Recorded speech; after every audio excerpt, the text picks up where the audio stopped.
পুষি এই খাবার জন্য সামনের দিকে যায়। উরে পুষিটা, আমার পুষিটা আজকে 17 দিন পর খাচ্ছে। 17 দিন পর।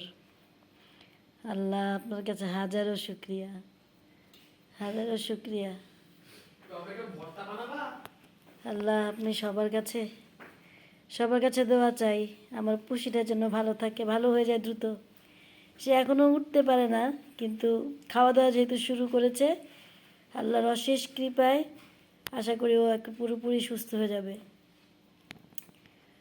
ইয়া রাব্বুল আলামিন, ইয়া গাফুরুর রাহিম, আপনার কাছে লাখো কোটি শুক্রিয়া। আমার মেয়ে অক্লান্ত পরিশ্রম করেছে আমার পুষির জন্য, অক্লান্ত পরিশ্রম। আল্লাহ যেন পুষির উছিলা আমার মেয়ের জীবনটা এরকম সুন্দর করে দেয়। আপনারাও দোয়া করবেন।